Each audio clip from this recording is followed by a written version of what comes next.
Good morning students. तो आज हम अपना बीएससी बीएड सेकेंड ईयर का जो टॉपिक पढ़ रहे थे जीवाश्म, उसी में आगे टॉपिक पढ़ेंगे। तो देखो, हमने पढ़ लिया था कि जीवाश्म क्या होता है, ठीक है, और उसके कौन कौन से प्रकार होते हैं। तो आज हम पढ़ेंगे कि जीवाश्म निर्माण की क्रियाविधि कैसे होती है, या फिर जो भी जीवाश्म पादपों के या जंतुओं के बनते हैं वो कैसे बनते हैं, ठीक है। तो देखो, सबसे पहले जीवाश्म निर्माण में पढ़ते हैं कि जीवाश्म बनने की प्रक्रिया को ही हम बोलते हैं जीवाश्म निर्माण, ठीक है। और जो जीवाश्म होते हैं वो या तो किसी भी पादप के या किसी भी जंतु के पूर्ण शरीर के भी बन सकते हैं, या फिर उसके कुछ भागों के भी जीवाश्म हमें मिल सकते हैं या प्राप्त हो सकते हैं। तो सबसे पहले पढ़ते हैं कि जो पूर्ण जीव के जीवाश्म या पूर्ण जीव की जो संरचना होती है उसके जो जीवाश्म मिलते हैं वो किस प्रकार मिल सकते हैं। सबसे पहले देखो आता है हिम में परिरक्षण।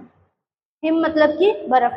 तो कुछ जीव क्या होते हैं कि बर्फ में धंस जाते हैं और फिर बाद में हजारों या फिर लाखों वर्षों बाद क्या होता है कि उन जीवों के जीवाश्म हमें प्राप्त होते हैं।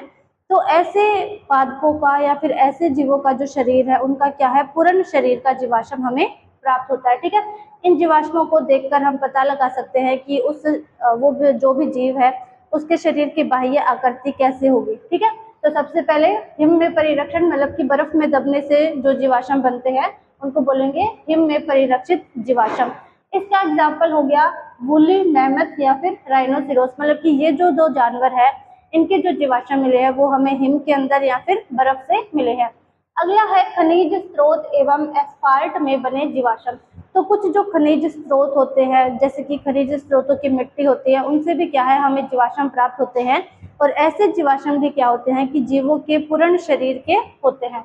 तो देखो, जो भी खनिज तेल से संतृप्त मिट्टी होती है या फिर जो भी टार या फिर डमर वगैरह होते हैं, जो तेल होते हैं, तो कभी कभी क्या होता है कि कुछ जीव मतलब कि कुछ जीव उन तेलों में क्या है फिसलकर वहीं पर दब जाते हैं या फिर वहीं पर रह जाते हैं, और फिर धीरे धीरे क्या है उनके जीवाश्मों का निर्माण हो जाता है, ठीक है।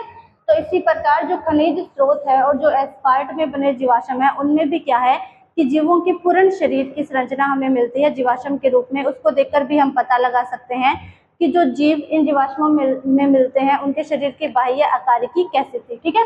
तो इसमें हो गया जैसे कि खनिज तेल से संतृप्त मिट्टी में, या फिर जो भी टार वगैरह होता है या फिर जो भी तेल वगैरह होता है उसमें जो जानवर फंस जाते हैं बाद में उनके जीवाश्म बन जाते हैं, ठीक है। तो अब इन जीवाश्मों से या फिर इस प्रकार के खनिज स्रोतों से किसके जीवाश्म मिले हैं, एक राइनोसिरोस कीट के मिले हैं, कुछ पक्षियों में, और जो छोटे आकार के स्तनधारी जीव हैं उन सबके जीवाश्म हमें खनिज स्रोतों से मिले हैं। अगला है रेजिन एवं एम्बर में परिरक्षण। तो रेजिन क्या होता है कि एक ट्रांसपेरेंट सा चिपचिपा सा पदार्थ होता है, ठीक है। तो जब वो वायु के संपर्क में आता है तो वो सूखकर कठोर हो जाता है, और ये किससे बनता है, वृक्षों से। तो देखो, जो रेजिन है वो कोनिफर वृक्ष से रिसने वाला रेजिन है, या फिर कोनिफर वृक्ष से एक द्रव रिश्ता है जिसको हम बोलते हैं रेजिन, ठीक है। तो कई कई बार क्या होता है कि कुछ जीव पूर्ण रूप से उस रेजिन के अंदर धंस जाते हैं या फिर उस रेजिन से चिपक जाते हैं और बाहर नहीं निकल पाते, और जैसे ही वो रेजिन वायु के संपर्क में आता है तो धीरे धीरे क्या होता है, सूखकर कठोर हो जाता है, जिसके कारण वो जो जीव है वो उस रेजिन में एक प्रकार से पैक हो जाते हैं, ठीक है। और बाद में क्या है हमें उन जीवों के जीवाश्म मिलते हैं, और जब ये रेजिन सूख जाता है तब हम इसको बोलते हैं एम्बर, ठीक है। तो जब वो तेल से रिसेगा, तेल से जो द्रव निकलेगा उसको बोलेंगे रेजिन, और जब वो सूखकर कठोर हो जाएगा तब उसको बोलेंगे एम्बर। और इनमें भी क्या है बहुत सारे जीवों के जीवाश्म मिले हैं, जैसे कि जो छोटे जीव होंगे उनके ज्यादातर जीवाश्म मिलेंगे रेजिन में या फिर एम्बर में, ठीक है। अगला है, ये तो हमने सारे के सारे पढ़ लिए कि जो भी जीव है उनके पूर्ण शरीर के जीवाश्म जो हमें प्राप्त हुए किससे, पहला बर्फ से, दूसरा संतृप्त खनिजों से या फिर खनिज स्रोतों से, और तीसरा है रेजिन या फिर एम्बर से। इन तीनों प्रकारों से क्या है कि हमें किसी भी जीव के पूर्ण शरीर के जीवाश्म प्राप्त होते हैं। अगला हम पढ़ते हैं कि शरीर के कठोर कंकालीय भागों का परिरक्षण, मतलब कि जो भी जीव के कठोर भाग होते हैं जैसे उसकी हड्डियां हो गई, उसके दांत वगैरह हो गए, या फिर जो भी अस्थियां होगी, तो उन जीवों के या फिर उन जीवों के इन अंगों के जो जीवाश्म मिलते हैं उनको हम बोलेंगे शरीर के कठोर भागों के, या फिर जीवों के शरीर कठोर भागों के जीवाश्म। तो ये भी क्या है कि इसी प्रकार जैसे अगर मतलब मान लो कोई प्राकृतिक आपदा वगैरह आ गई, जैसे अगर भूकंप आ गया या फिर बाढ़ वगैरह आ गई, तो उसमें क्या है कि बहुत सारे जीव दबकर पृथ्वी के नीचे धंसकर या फिर पानी में क्या है मर जाते हैं, ठीक है। और फिर धीरे धीरे जैसे जैसे समय गुजरता है वैसे वैसे क्या है उनके जो जीवाश्म है या फिर उनकी जो हड्डियां है या अस्थियां या फिर जो भी दांत है, क्योंकि उनके जो कोमल अंग हो गए उनका तो क्या है जो भी सूक्ष्म जीव हो गए या फिर जो भी मिट्टी के अंदर जो सूक्ष्म जीव पाएंगे वो क्या करेंगे, उनको समाप्त कर देंगे, उनके जो भी कोमल भाग है, जो भी उनकी स्किन वगैरह है, तो केवल और केवल क्या करेगी, उनकी हड्डियां या फिर उनके शरीर के जो भी कठोर भाग है केवल और केवल वो शेष बच जाएंगे।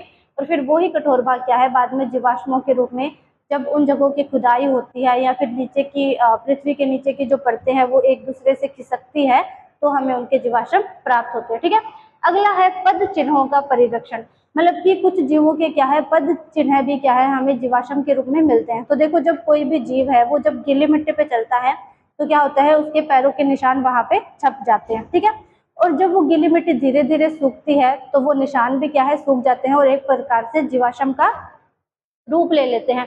तो इसी प्रकार ये भी क्या है, एक जीवाश्म का ही प्रकार है, मतलब कि किसी भी जीव के पद चिन्हों का हमें प्राप्त होना जीवाश्म के रूप में। तो देखो, इसका उदाहरण है कि जो पिट्सबर्ग नामक वैज्ञानिक थे, उन्होंने इन पद चिन्हों के जीवाश्मों को खोजा था किसमें, पेनिसिलिवेरियन काल में जो चट्टानें थी उनमें उन्होंने उनमें क्या किया, उनको उभयचर जीवों के पद चिन्हों के जीवाश्म मिले थे। ठीक है, अगला पढ़ते हैं अश्मीकरण। अब अश्मीकरण का मतलब होता है भी किसी भी जीव के जो कोमल भाग है या फिर जो उसके शरीर के कोमल उत्तक है उनका हमें जीवाश्मों के रूप में प्राप्त होना। ठीक है, ज्यादातर क्या होता है कि जो जीवों के कठोर भाग होते हैं वो ही जीवाश्म के रूप में प्राप्त होते हैं, लेकिन कुछ कुछ जीव या फिर कुछ कुछ जानवरों के क्या है कि जो कोमल अंग होते हैं या उनके जो उत्तक होते हैं वो भी हमें जीवाश्म के रूप में प्राप्त हो जाते हैं, जिसको हम बोलेंगे अश्मीकरण। ठीक है, तो अब जो उत्तकों के या फिर कोमल भागों के जीवाश्म किस प्रकार प्राप्त होते हैं, तो देखो, जो उनके मूल उत्तक होंगे या फिर जो मूल उत्तकों के अणु होंगे वो क्या होंगे, खनिज उत्तकों द्वारा विस्थापित हो जाएंगे। मतलब कि उस जीव के जो भी उत्तक है, जो भी कोशिकाओं से उत्तक के उत्तक बने हैं वो सारे के सारे उत्तक क्या करेंगे, खनिज उत्तकों से विस्थापित हो जाएंगे। मतलब कि उन उत्तकों के स्थान पे क्या है, खनिज लवण या फिर कुछ खनिज आ जाएंगे। तो कौन कौन से खनिजों द्वारा उत्तकों को विस्थापित किया जाता है, पहला कैल्शियम कार्बोनेट द्वारा, दूसरा आयरन द्वारा, गंधक द्वारा भी किया जा सकता है, सिलिका द्वारा या फिर पायराइट द्वारा। तो ये जो 3-4 खनिज है इनके द्वारा क्या किया जाता है कि जो जीवों के कोमल उत्तक होते हैं उनको विस्थापित कर लिया जाता है और वो उनकी जगह पे स्थापित हो जाते हैं, जिसके कारण ये जो तत्व है ये क्या होते हैं कि समय के साथ नष्ट नहीं होते और फिर बाद में जब जगहों की खुदाई की जाती है, मिट्टी की खुदाई की जाती है तो हमें ये क्या है, जीवाश्म के रूप में प्राप्त होते हैं। ठीक है, अगला है सांचे अथवा ढांचे। तो कि जैसे कि जीव होते हैं वो जिस भी वातावरण में रह रहे होते हैं या फिर अगर मतलब मान लो कोई जीव है जो मिट्टी में रह रहा है, ठीक है, तो मिट्टी में क्या होगा कि उस जीव का वो क्या हो गया, सांचों के रूप में व्यवस्थित हो जाएंगे। ठीक है, अगर वो मिट्टी में चल रहे हैं या फिर अगर उनके ऊपर दोबारा और मिट्टी आ गई तो एक प्रकार से क्या होगा कि उन जीवों का सांचा बन जाएगा। ठीक है, तो जो भी जीव मिट्टी में पाए जाते हैं या फिर जो भी मिट्टी के आसपास पाए जाते हैं उन जीवों के जीवाश्म होते हैं वो क्या होते हैं, या तो हमें सांचे के रूप में प्राप्त होते हैं या फिर ढांचे के रूप में प्राप्त होते हैं। तो इसमें किन किन जीवों के, जैसे जेलीफिश होगी, तो जेलीफिश क्या है, समंदर में रहती है और समंदर की जो तली होती है उसमें भी क्या है, बहुत सारी मिट्टी पाई जाती है। तो उसमें क्या होता है कि जेलीफिश के सांचे या फिर ढांचे बन जाते हैं। जो कीटों के पंख होते हैं और जो पेड़ों की पत्तियां होती है, ठीक है, तो देखो जो जीवाश्म है वो हमें जीवों के भी प्राप्त हो सकते हैं और जो पादप होते हैं उनके भी प्राप्त होते हैं। पादपों और जंतु दोनों के जीवाश्म हमें प्राप्त हो सकते हैं। तो सांचे और ढांचे के एग्जाम्पल क्या हो गए, जेलीफिश हो गई, कीटों के पंख हो गए और हो गई जो भी पेड़ों की पत्तियां होती है वो सब। ठीक है, अब अगला है मम्मीकरण। इसमें क्या होता है कि जो भी जीव मरुस्थल में पाए जाते हैं, तो मरुस्थल में आपको पता है कि आंधियां चलती रहती है और केवल मिट्टी ही मिट्टी होती है। तो अगर मतलब मान लो मरुस्थल में कोई जीव मर गया, ठीक है, तो मरुस्थल में क्या है, शुष्क हवाएं चलती है। तो उन शुष्क हवाओं के कारण क्या होगा कि उस जीव के अंदर जितना भी जल है वो सब बाहर निकल जाएगा और उस जीव का क्या है, निर्जलीकरण हो जाएगा। ठीक है, और निर्जलीकरण के बाद क्या होगा कि वो मम्मी के रूप में परिरक्षित हो जाते हैं।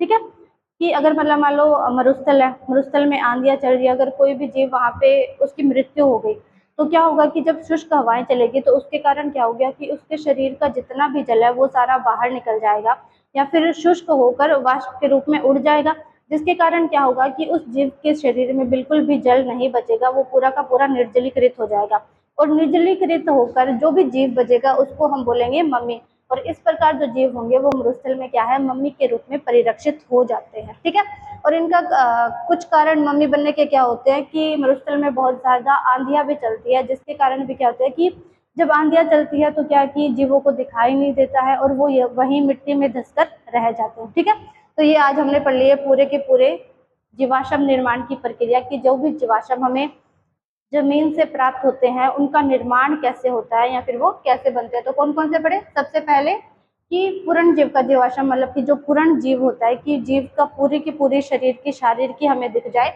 उसमें कौन कौन से प्रकार आएंगे? सबसे पहले हिम में या फिर बर्फ में परिरक्षण, जिसका उदाहरण हो जाएगा वुली मैमथ या फिर राइनोसिरोस।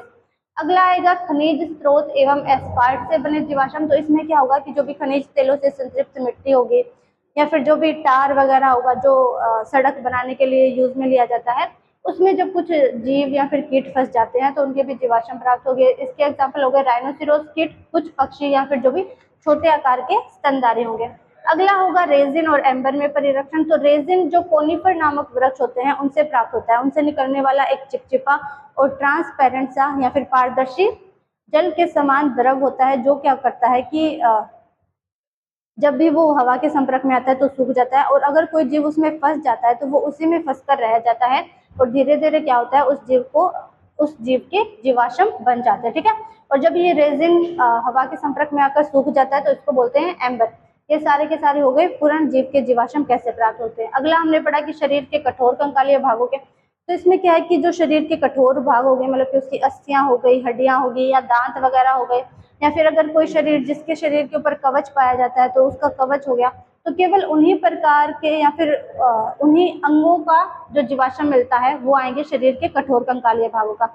अगला आता है पद चिन्हों से, मतलब कि किसी भी जीव के पैरों के निशान हमें जीवाश्म के रूप में मिलना। ठीक है, तो इन जीवाश्मों को सबसे पहले किसने खोजा था? पिट्सबर्ग नामक वैज्ञानिक ने पेनिसिल्वेनियल काल में जो चट्टानें थी उनमें उन्होंने उभयचर के पैरों के निशानों को जीवाश्म के रूप में खोजा था। अगला है अश्मीकरण। तो अश्मीकरण में क्या होता है कि जीव के कोमल अंगों के या फिर जो भी कोमल भाग होते हैं वो जीवाश्म के रूप में प्राप्त होते हैं। और कोमल भाग जीवाश्म के रूप में कैसे प्राप्त होंगे कि जो भी जीवों के उत्तक है उन उत्तकों का स्थान कौन ले लेते हैं? खनिजीकृत उत्तक। ठीक है, जिसमें कौन कौन से आते हैं? कैल्शियम कार्बोनेट, आयरन, गंधक, सिलिका और पायराइट। और इसमें अगला है सांचे अथवा ढांचे, मतलब कि कोई भी जीव है वो क्या करेगा, पूरा का पूरा मिट्टी के अंदर दब जाएगा तो उसके क्या है, सांचे या फिर ढांचे बन जाते हैं। इसका एग्जांपल आ गया जेलीफिश, कीटों के पंख या फिर पादपों की जो पत्तियां होती है।